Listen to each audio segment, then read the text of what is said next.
Okay, let's talk about comparison operator. Okay.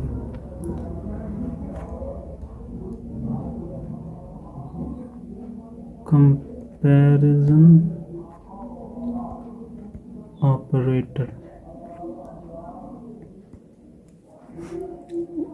So this is this and this operator. And what do they return? Okay, let me show you by an example. Okay.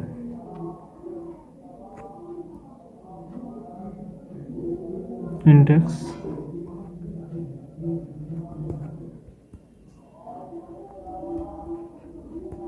this is 3. Okay, 3. So now if we want to print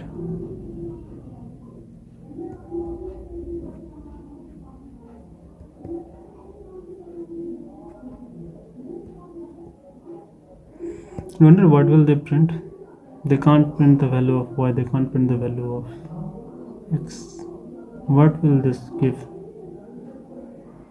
So the answer is they either print 1 or they print 0.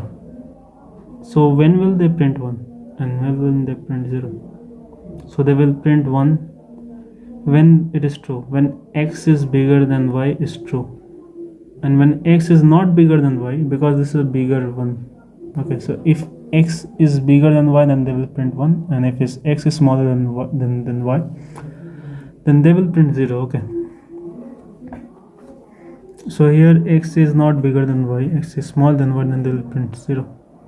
Okay, so suppose instead of this symbol we had this one. Okay, we had this one, so they would have printed 1, because x is smaller than y, because x is 3 and y is 4. So this is a comparison operator. We use these in if statements. We will learn if statements later,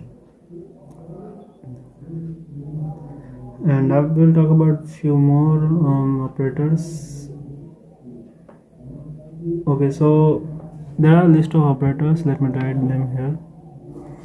So there is this operator, then there is this operator, then there is this one, then there is this one, then there is this, then this.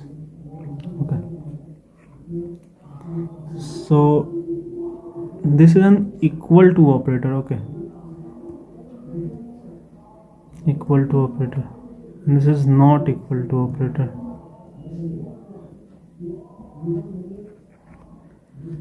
This is a greater than,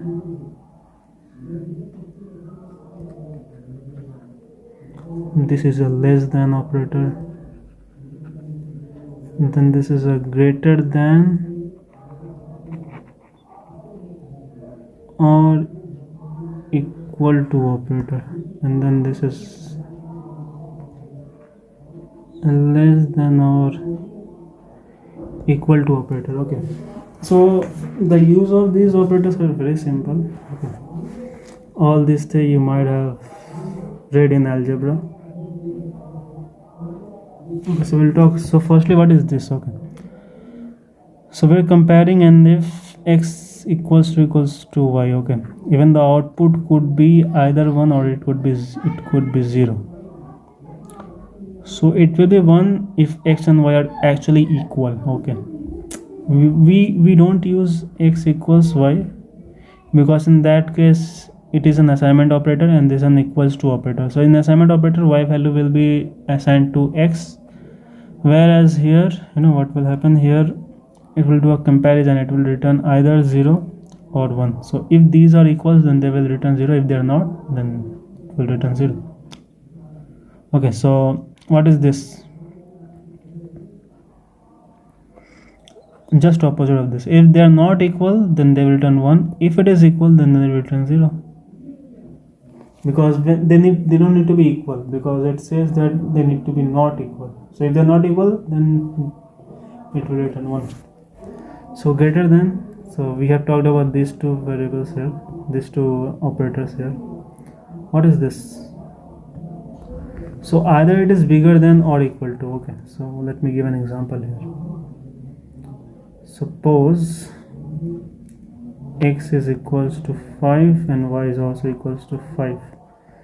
So x is bigger than or equal to y. That means x should be either bigger than y or equals to y. Okay, so here x is 5 and y 5, so both are equal, right? So they will return 1, not 0. But if x is lesser than y, then they will return 0. So the only condition to get 0 is that x needs to be lesser than y, not even equal, right? So here just opposite, x needs to be lesser than y, but here also we will get 1 because both are equal, right? So x needs to be less than y,